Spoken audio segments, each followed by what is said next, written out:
कैसे घर में बैठे कुछ कुछ सिंपल ब्रीदिंग एक्सरसाइज और कुछ कुछ सिंपल टिप्स फॉलो करने से हमारा ऑक्सीजन सैचुरेशन लेवल बढ़ सकता है।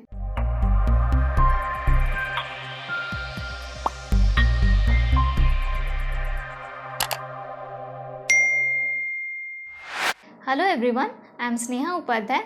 I am dietitian, diabetic educator and yoga teacher as well. Having more than 4 years of experience and currently practicing in Apollo Clinic Vidyaghatta. Today I am going to talk about the oxygen saturation level and how to increase that. हम घर बैठे oxygen saturation level को कैसे बढ़ा सकते हैं। I know in this pandemic situation हम सब लोग अभी ऑक्सीजन सैचुरेशन लेवल को घर बैठे कैसे बढ़ा सकते हैं इस बारे में बहुत ज़्यादा वरिड हैं, क्योंकि हम रोज़ न्यूज़ चैनल में या अपने आस पड़ोस में देख रहे हैं कि जो लोग कोविड पेशेंट हैं उन लोगों को और कुछ हो ना हो, एटलीस्ट सांस लेने में दिक्कत या ब्रेथलेसनेस ये कॉमनली देखा जा ही रहा है। आज मैं इन्हीं चीज़ों को आपको डेमोन्स्ट्रेट करूँगी, लेकिन हाँ मैं ये भी बता दूँ अगर बहुत ज़्यादा पेशेंट सीवियर है तब ये सब चीज़ें ना करने जाएं। तब इमरजेंसी आप किसी हॉस्पिटल में एडमिट कराने का ही सोचें और पहले पेशेंट को ऑक्सीजन मुआयना कराएं। आज मैं आपको 3 ब्रीदिंग टेक्निक्स दिखाऊंगी। सबसे पहला होगा deep breathing, then I will show you another pranayama and lastly I will show the techniques of proning. हाँ, this are really in news और ये बहुत ज़्यादा चर्चा में भी है कि प्रोनिंग से ऑक्सीजन सैचुरेशन लेवल बढ़ते हैं कि नहीं, लेकिन हाँ अगर हम सही टेक्निक का इस्तेमाल करेंगे तो ज़रूर इट विल हेल्प अस। तो first I will show the deep breathing technique. लेकिन इससे पहले मैं बता दूँ, अगर पेशेंट ऐसे कंडीशन में है कि नीचे फ्लोर पे नहीं बैठ पा रहे हैं तो you can do it by sitting on the chair. आप कहीं भी बैठ जाइए, बट आई वुड सजेस्ट कि आप इसको एसी ऑन रख के ये ब्रीदिंग टेक्निक्स ना करें। आप किसी भी खुले जगह में भी बैठ के कर सकते हैं, जैसे कि आपके घर के छत पे, बालकनी में या फिर अपने रूम में बैठ के भी शांत होके ये ब्रीदिंग टेक्निक्स कर सकते हैं। Now I will show the procedure. Keep your spine comfortably erect, यानी कि ज़्यादा स्ट्रेट भी नहीं रखना या झुक के भी नहीं बैठना, जस्ट कंफर्टेबली इरेक्ट आप नॉर्मली चेयर पे बैठ जाएं। और डीप ब्रीदिंग में क्या होता है, जैसे कि हम लोग नॉर्मली इनहेल करते हैं फिर एक्सेल करते हैं, लेकिन आजकल हम इसको कॉन्शियस मैनर में नहीं करते। बहुत लोगों में ये देखा गया है कि जब हम इनहेल कर रहे हैं तब हमारा चेस्ट एक्सपैंड नहीं कर रहा है, तब जब एक्सेल कर रहे हैं तब हमारा बॉडी स्क्वीज कर रहा है, लेकिन नॉर्मली ऐसा नहीं होना चाहिए। When I am inhaling that time my chest should expand, my diaphragm should release, और जब हम लोग एक्सेल कर रहे हैं दैट टाइम हमारा बॉडी धीरे से डाउन हो जाना चाहिए एंड रिलैक्स हो जाना चाहिए। सबसे पहले कि ब्रीदिंग टेक्निक में क्या करना होता है, व्हेन आई एम इनहेलिंग जब हम लोग सांस ले रहे हैं I will take it whichever count. अगर मान लीजिए मैं 3 काउंट्स में भी वो इनहेल कर रही हूँ तो उसको होल्ड करने के बाद उसको डबल काउंट में उसको रिलीज करना है, यानी कि first of all I have to inhale like this 1 2 3। Now my inhalation is completely filled, my chest has been expanded, I have closed my eyes. Now I have to hold this breath for 3 seconds. 1 2 3. Now I have to release this inhaled air from my nose area, only from my nasal area with double count, यानी कि 3 counts में अगर मैंने inhale किया है तो 6 counts में I will release.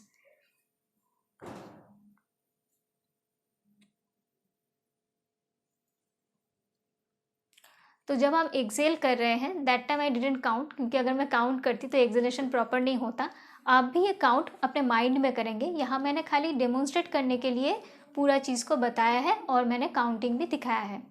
तो इस चीज़ को हम 10 टाइम्स तक एक बार में कर सकते हैं। अगर कोई कोविड पेशेंट है और उनका ऑक्सीजन सैचुरेशन लेवल बहुत ज़्यादा कम है, उनको सांस अच्छे से नहीं आ रही है, तो वो 5 टाइम्स ही करेंगे और धीरे धीरे अपने ऑक्सीजन सैचुरेशन बढ़ने के साथ साथ वो इसको 10 तक इंक्रीज़ करेंगे। लेकिन अगर आप नॉर्मल इंडिविजुअल हैं और अपना ऑक्सीजन कैपेसिटी बढ़ाना चाहते हैं तो अब आप इसको 10 to 12 टाइम्स तक रिपीट कर सकते हैं। Now I would like to show another pranayama which is a very popular pranayama, anulom vilom.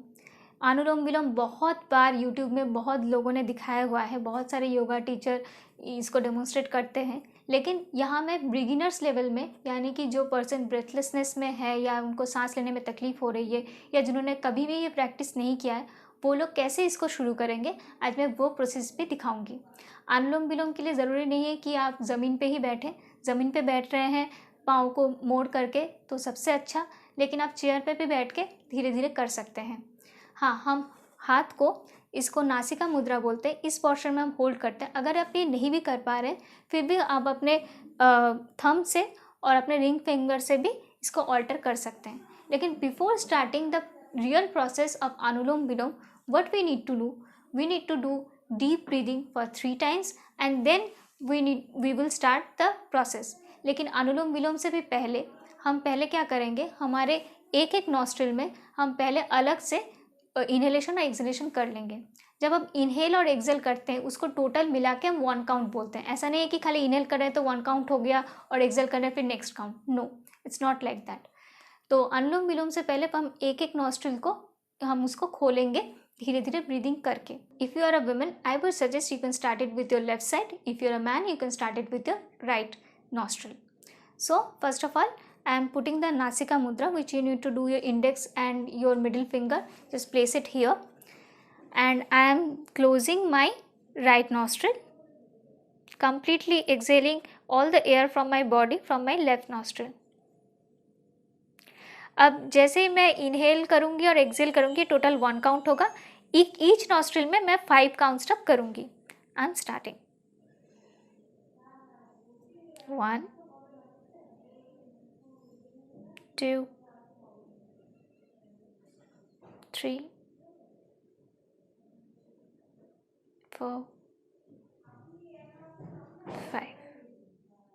Now why I have closed my eyes. अगर आप आइज़ क्लोज करके पहली बार ये ब्रीदिंग कर रहे हैं तो आप बहुत अच्छे से इसको फील कर पाएंगे। Now I am closing my left nostril and doing it from my right one. Again the same process, exhale from your right nostril and then start.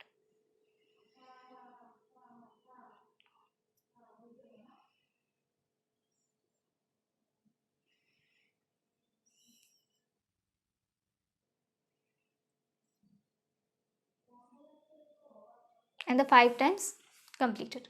Now we're going to start the actual process of anulom and विलोम। इसमें कुछ नहीं है, normally है कि जैसे हम each nostril में हम इसको इनहेल करेंगे और दूसरे नॉस्ट्रिल से एक्सहेल करेंगे। जैसे ही हम इनहेल करते हैं हमें वो नॉस्ट्रिल स्टॉप करना है और दूसरे से एक्सहेल करना है, फिर हम इनहेल करेंगे और इसको स्टॉप कर देंगे। ऐसे ही हमारा साइकिल चलेगा। आप चाहे तो इनिशियली इसको 10 टाइम तक कर सकते हैं और जिस नॉस्ट्रिल से आप इसको स्टार्ट कर रहे हैं कोशिश करिए उसी नॉस्ट्रिल से इसको एंड करने का। तो मैं जस्ट एक ही बार आपको दिखाऊंगी, आप इसको 10 टाइम रिपीट कर लेंगे, ठीक है।